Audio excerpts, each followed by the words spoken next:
Is the song done playing? Did the song play?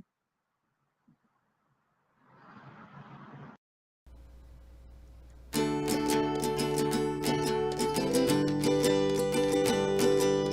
woods can be dense for our acts. The sea can be deep for our diving. Hope comes and stops us in our tracks. Bravely we prove in our striving, trudging together each day. Where there's a will, there's a way. Good morning, everybody. Happy Friday. We made it to Friday, February 2nd. Happy Groundhog's Day. Yay, huh? I'm going to do this outside. They're putting in windows. So I had to get up early 2 days in a row, man. So this won't be the way it usually is, but we're still going to get it done.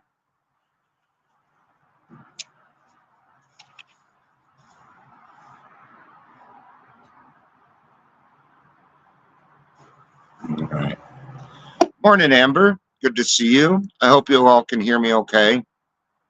I'm outside, so that's okay. You stay in bed. We can still do this stuff. I won't be able to share it everywhere. No, it's not snowing. It just kind of looks that way. It's a little overcast, but yeah, it's not bad. Most of the smoke you see is from my coffee, right, and my cigarettes. Well, I can see my breath, so it must be. It certainly is not below freezing. That's for sure. So, yeah. Today we were talking about rescued. Oh, he's gonna do a window right by me. That's hilarious. I might have to move. That's okay. We're gonna be reading out of AA Comes of Age today.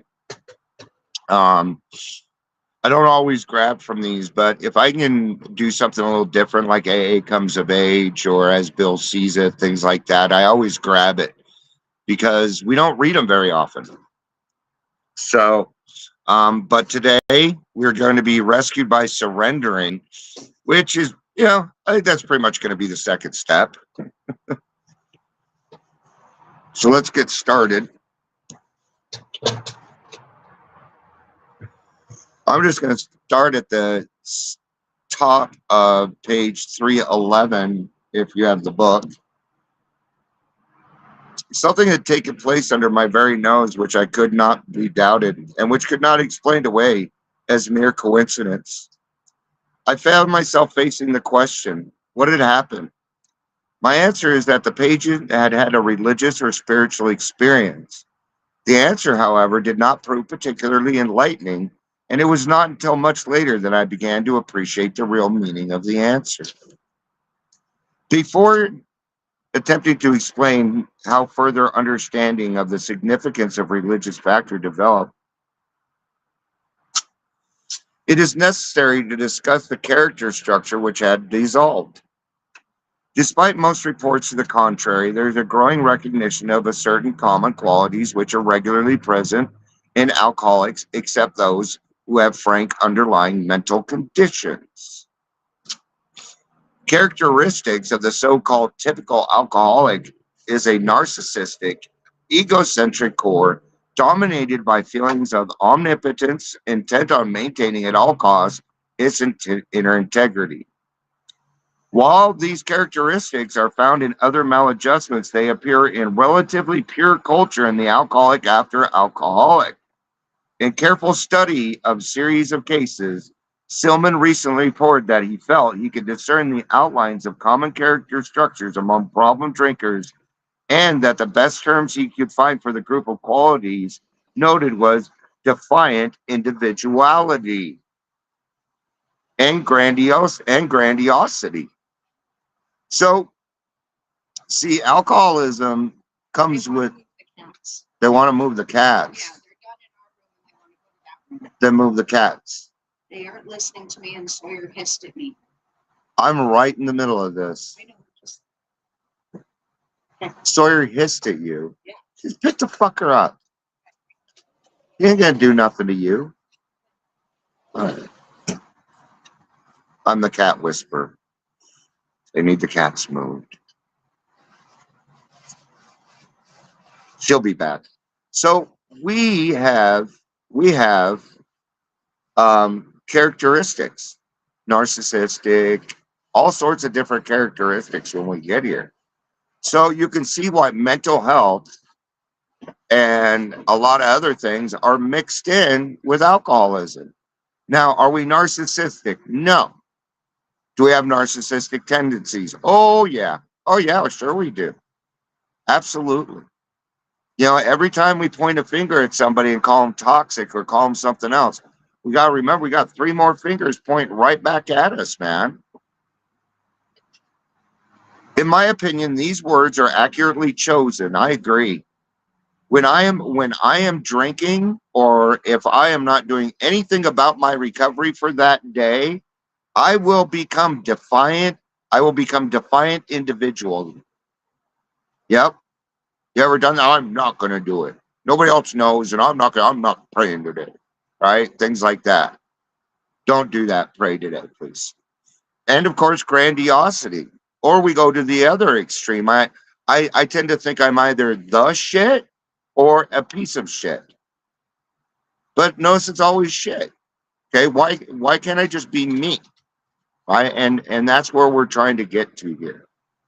Inwardly, the alcoholic brooks no control from man or God. He, the alcoholic, is and must be the master of his destiny.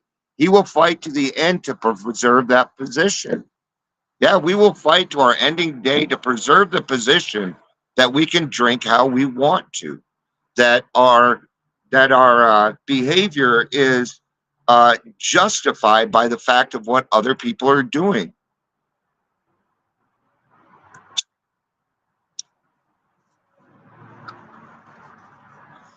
Let's get to the reflection.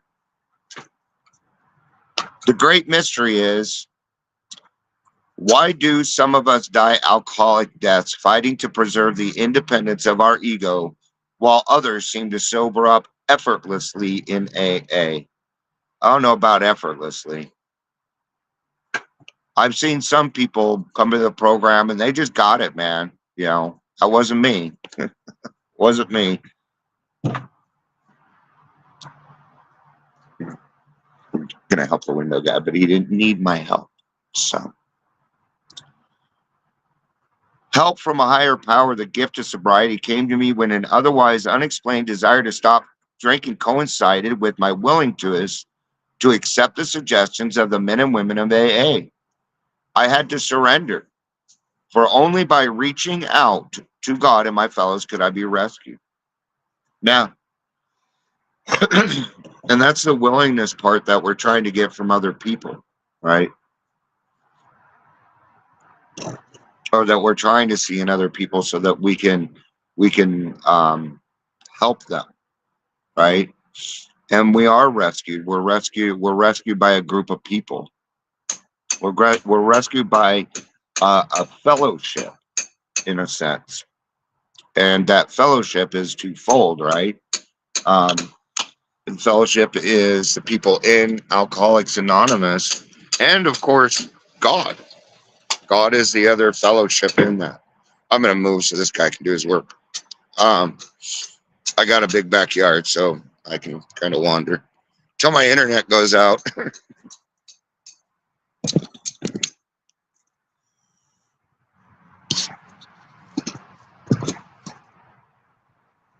The sad part and the hard part about a lot of this is the fact that we have to become, it seems like we have to become almost destitute before we will do something about our alcoholism. And sometimes this is where tough love can come in and actually do some good and shake some things up. sometimes when there's a consequence that is tied to what is going on, it may stop that person. It might.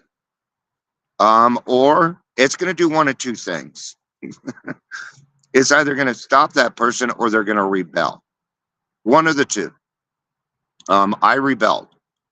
Okay. I couldn't, when they said tough love, I didn't hear the word love. And I didn't hear it because I didn't see it. See, the problem with tough love is then all you see is the tough. You don't get to see the love because they're not around you. They say nothing to you. Tough love, in a way, is almost cancel culture. And I'm not going to do that either. I'm not going to, I have a hard time canceling somebody out because they have a disease. And Al-Anons may be better at that. And I know it's probably kind of codependent, but that's how I feel, man. That's just how I feel. And because I know what it means to be desperate. I do. I know what it means to wake up in the morning and know that if I don't drink that day, it's going to kill me. That I'd taken it to such a state that there was almost no way out of it anymore. And, coming back sucked, man. The shame and the guilt, yeah, it's name calling. Exactly. Yeah, that's because that's when when the anger's really starting. Thank you, Amber. Yeah. Name calling is the first indicator that it's just going to be a fight. And if I'm talking to somebody and name calling starts happening, I'm the same way. I walk away. Yeah, you'll find a boundary. I may not even say anything. I may just turn around and walk away or hang up or something. I don't know. But I will block you too. Just is how I am. And sometimes we need to have those boundaries. We do. Your recovery's got to come first, and you have to be selfish about your recovery, man. You got to be selfish about it because I know for me, without my recovery, I don't have much more. Okay, I don't. And honestly, I wouldn't want it. I don't miss drinking. I really don't. I don't miss it at all. I like the way Dr. Bob put it, is that he used up his drink card. And I not only did I not only did I use my punch card, but I filled up my wife's punch card too. So she should have never given it to me. She didn't. I took it. All right. Yeah. Thank you. I don't need the books.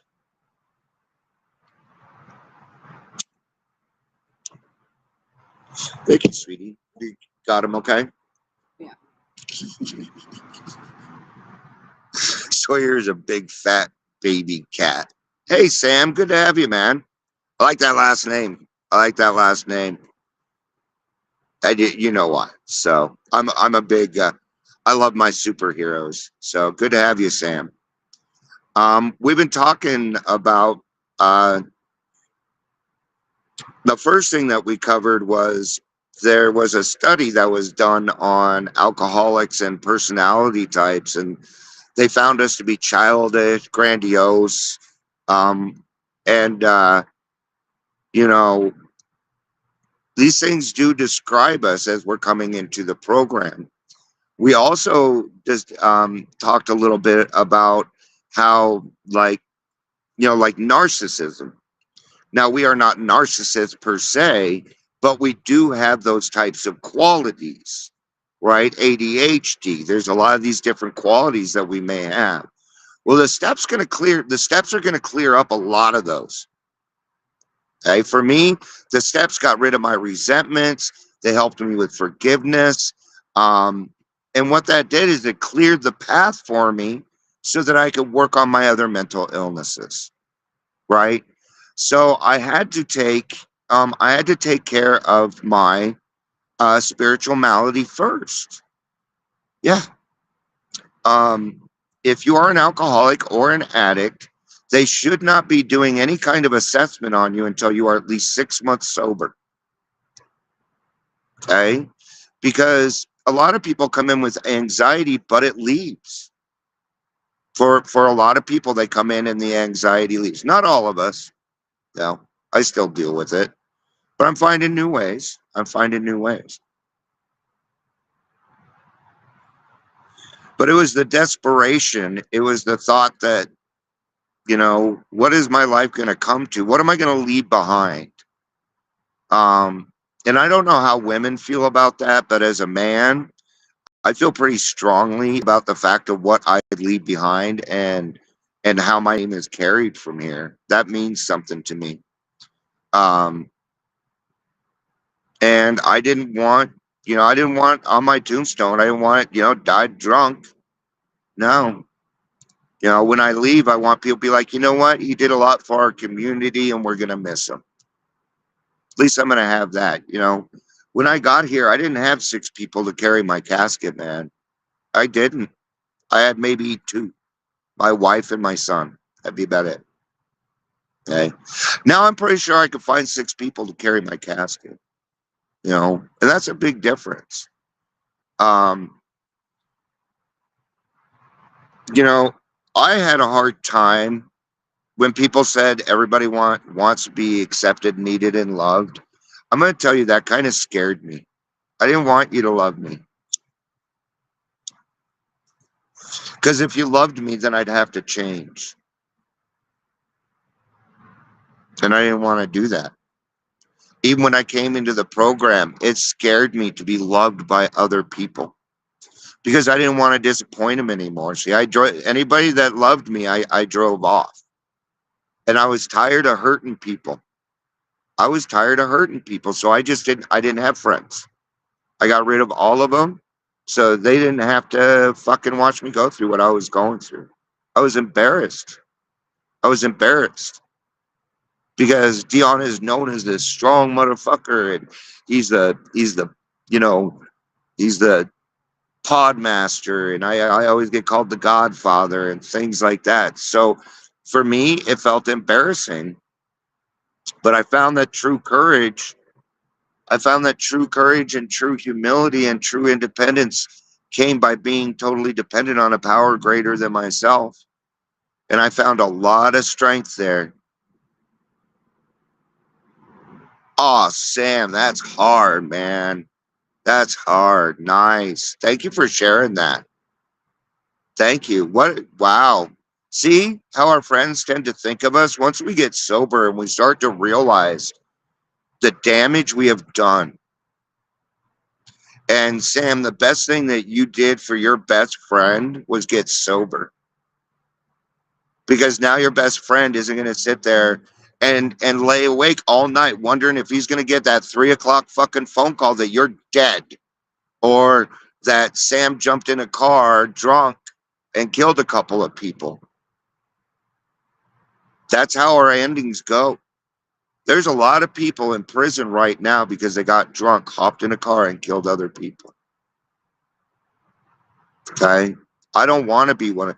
I don't think I could handle the guilt. Right? We alcoholics are weird that way, where it's like, we're extremely selfish, but if you fuck with us, it's okay. But you fuck with our family, we got a problem, right? And I had to take that same love that I wanted to give to my family. I had to start giving it to myself. I had to start making my own boundaries for myself, or this just wasn't going to work. If I didn't have strong internal boundaries, then my brain would get away with a lot of shit. And that's just not going to happen. What are some of my boundaries? One of my boundaries is I'm not allowed to hurt God's children. And that includes it. See how it's simple, it's straightforward, and I know how to do that. I know how to not hurt God's people because I hurt God's children a lot before. Now, let's remember something. I'm going to have to remember something here. I'm one of his children too. Yeah. See, sometimes we'll get caught up in this and we will not take care of ourselves. We'll get caught up, we'll end up with 17 sponsors and then we're not doing our own step work. Speaking of which, if you guys want to do one badass step study, this thing is fucking cool. I'm enjoying it. I've been doing this for 34 years and I'm excited. I don't get excited about AA, but I'm excited about it. So reach out to me 5:30 on Thursdays, 5:30 Mountain Standard Time. If you want to hop on, this next week's the last time you can hop on until our next session, until we start doing it again. We're going to have more meetings coming up. People are asking for more meetings, specific times like Friday nights and things like this. So things are starting to, they're starting to catch on, which is neat. After this weekend, I'm going to be restructuring my time again. That's kind of what's fucked me up lately. And I got to get back to podcasting. I really, really miss podcasting and I got to get back to it because it's one of the things that maintains me. Hopping on with other people, listening to their stories, listening to them heal during their stories heals me. It heals the community and it heals everybody. And that's something that I really, really enjoy. That and I'm fantastic at getting speakers. People that come on my show, they talk from the heart, man. They talk from the heart. So keep up the good work. It's Friday, it's payday. Get to a meeting, right? And do what it is that we need to do. Thanks for hanging out with me. I don't usually do it this way, but they're putting in windows. So yeah, absolutely, honey. And if you need to hop on a meeting or something, turn your camera off, you do it. Absolutely. 720 519 9702. 720 519 9702. Text me first, please. I have a lot of stuff going on. We do a lot of stuff online. You can find us at Trudging Together. Go to, well, you're probably, if you're on Facebook, we're under Trudging Together. You can find us there. You can go to trudgingtogether.com. That's where all of our podcasts are at, and we'll have the meetings started to list there also. So good to have you, Sam. I'm the oldest one around, but most of the people that come here are a little bit younger. So thank you everybody for being here. I love you. I hope you have a great Friday. It's still pretty early in the day. I'm sure you'll see me again this afternoon. I love you all. Peace out and have a day. Bye-bye.